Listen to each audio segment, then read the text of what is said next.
Your colleague from the Mirror. Are you colleagues if you're Sunday and dailies? Are you still friends? Yeah, we're all one big happy family, yeah. You can see there, Jeremy Cross has written a story on the back of the Mirror today about Alexis Sanchez being told by Ed Woodward and senior Manchester United officials that he hasn't got the option to go to Inter Milan or anywhere permanently at the end of the season. He's going to be coming back to Old Trafford and reintegrated into that team. How about that? Yeah, look, it's one of those stories. When I first saw it this morning, clearly very well sourced, and you read it and you think, well, that's just dreadful. That's not very forward thinking at all. The man stunk the place out.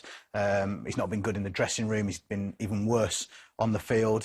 So why on earth would that work? But then when you take a step back from it and you think, actually, do you know what? Look, maybe you would give Alexis Sanchez the benefit of the doubt. He's been out of England. I know he's not pulled up any trees in Italy with Inter, but well, on that point, we should say 5 league games, 1 start, 1 red card, 1 goal. But do you know what? When I looked at the Alexis Sanchez who played the last few months at Arsenal, and spent a lot of time moaning about his teammates and the fact that they weren't getting the ball to him, and I didn't like that. He made a very big show of it on the field, that he was always in the right place at the right time and the ball wasn't getting to him. And I thought if I was a teammate of his, I'd have been very angry about that. And then he went to Manchester United and was dreadful. That's, you know, we can't. I mean, the only decent performance was when he was tickling the ivories, as they announced him in that video when he was playing the piano. But he was very, very poor.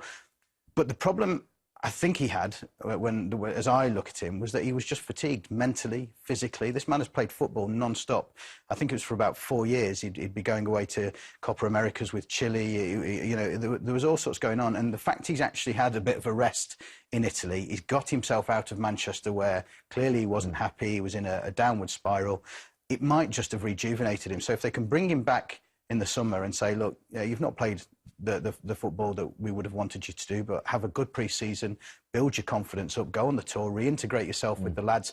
A youngish dressing room as well, because the dressing room has changed a fair amount since he was there. 1 or 2 younger lads come through, 1 or 2 of the older guard have moved on. So it might not be the worst idea to even if they just give him 6 months and say, look, you've got 6 months to prove yourself, and if it doesn't work out, then you're going on loan again in January. But why not take a chance on him? If any of the animal activists want to get in touch, you can find Tom on Twitter. I don't think the pianos are made of ivory anymore, but, you know, that's for another show.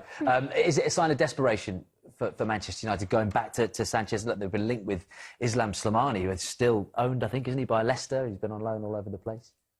Manchester United are paying Alexis Sanchez not to play for them.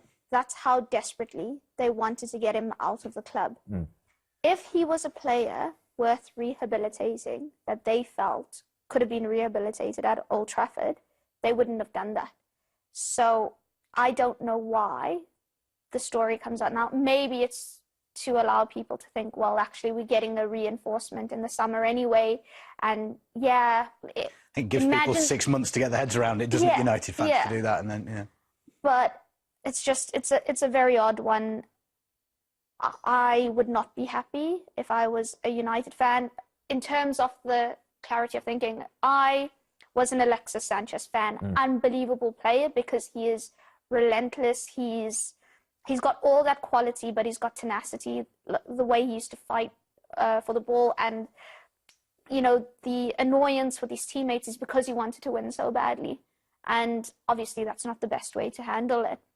And I always think to myself, if things worked out differently, and if Arsenal had got Thomas Lemar and in the summer of 2017, and Alexis Sanchez was allowed to go to Manchester City, as was the plan, would we see a different Alexis Sanchez? Now, I remember at the time speaking to 2 sporting directors at 2 different Premier League clubs who were so scared by the prospect of City getting Sanchez. It was, how are you supposed to compete with a club like that? You know, it's just another great player that's added, perfect for Guardiola football. And I just think the United move came out of the wrong reasons. You know, more money. And trying to stop City getting him. Trying to stop City getting him. United trying to make a statement. The player thinking, you know, maybe there's more commercial and sponsorship opportunities for me at United, which is a bigger club, more global presence.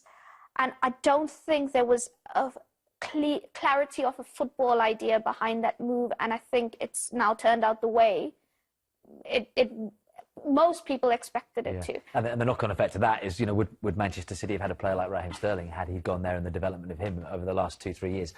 Just on Manchester United still, Owen Hargreaves, former Manchester United midfielder, saying at the weekend after they win over Tranmere, I think it was in the FA Cup, that Ole desperately needs help. Will he be given the time to turn things around? He thinks he should, but he's also said that fifth is absolutely the best that they can hope for long term. Yeah, I think so. I mean, look, Melissa talked about it earlier, you know, about structures that need to be put in place at football clubs in this era, this age, to be completely successful. And United have shied away from the director of football model. They've toyed with the idea, and then Ed Woodward's never pushed it over the line. There's been a lot of former players linked with that role. I think they do need to restructure everything. I don't think Ole Gunnar Solskjaer is the right man long term for Manchester United. But interesting as well that, you know, the league game. Remind me, what was the league game before the FA Cup? Burnley. Burnley, obviously beaten by Burnley 2-0. That game, the anger turned once again to the Glazers and to Ed Woodward, and the supporters very much with Ole Gunnar Solskjaer. Different story on Twitter and social media, of course, but within the stadium, that very much still behind. Yeah, because look, Ole Gunnar Solskjaer is not a Manchester United manager unless he's a club legend. You know, Manchester United don't go and appoint the manager of Mulder, who failed at Cardiff, to take them forward. It was actually, to bring him in the first instance was very astute and clever by Ed Woodward. And then he almost got a bit unlucky because they went on that terrific run, which backed him into such a corner. Now, a lot of people will say, do you know what? Ed Woodward should have been above that. He should have said all along, let's wait till the end of the season. But it was, I think, again, with revisionism, it's easy to beat him with that stick. But what they have not done is now given him, you know, he's not got a great group of players to work with. Yeah, they've got these youngsters coming through, but the last time we had a group of youngsters come through at Manchester United, they had the likes of Cantona around them, Schmeichel around them, Robson was still at the club, you know, players who'd been there, the great footballers as well, great characters, great footballers, Roy Keane, to help bring them on. United don't have that. So, yeah, we can criticise Ole Gunnar Solskjaer as a manager, but one, he shouldn't be in charge of Manchester United, really, and two, he hasn't got a group to work with that will give him the chance to be a successful Manchester United manager. So the whole thing, again, like we talked about, it just needs resetting. Yeah. And for me, what I would have done the day after Maurizio Pochettino got sacked would have been straight on the phone to him and said, look, take 7 months now, have a month where you do nothing, clear your mind, get over the exit from Tottenham. The job's there, it's waiting for you. I want you to decide who you will work well with as your director of football or your head of recruitment, however you want to work it, the same, whether it's the same people he's used in the past, or whether it's somebody new, and take 6 months to tell us who you need to get in place, and we'll get all those deals lined up for you in the summer. Just finally on Manchester United, and look, this is potentially similar story to the Piatek, a player that's been linked with absolutely everyone and hasn't gone anywhere, Bruno Fernandes, but Manchester United reportedly still keen. Jamie Jackson from The Guardian saying that deal could still be done and they're going to ramp up their efforts. Miguel Delaney saying that Manchester United are going to end the transfer window without a single signing. Where's that Fernandes deal at? The Fernandes deal could have been done at the start of January, because here's a player that wants to go. Sporting need money, United need a player, and need a creative player, need a player of his quality.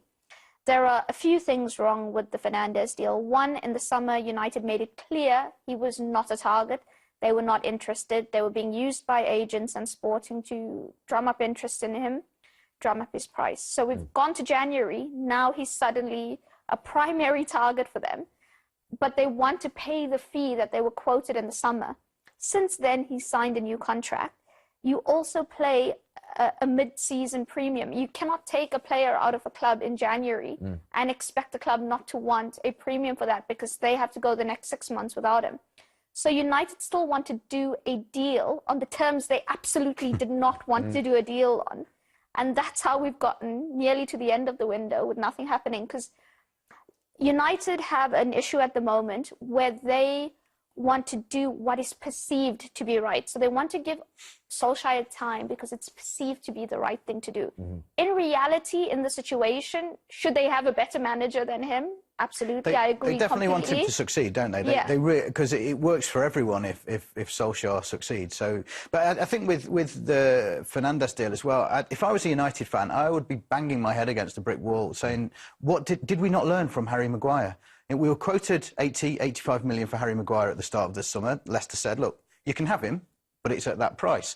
United spent the whole summer trying to haggle them down, and in the end had to pay £85 million for him anyway. And so he why missed not, out on a pre-season. And he missed out the pre-season, exactly. So why not just get him in, pay the money? You've got the money. You're Manchester United. Get him in, and if you really want him, if he's that good, get him in. And if he's not that good, that you're not that bothered, don't sign him. Yeah, that's the thing. They're perceived to be doing something right. They're like, we're not going to pay that money for him.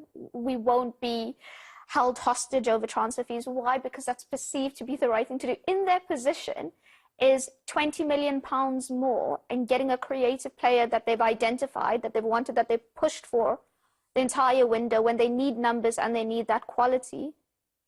You know, 20 million, is it worth it? Well, Manchester City, of course, 3-1 up.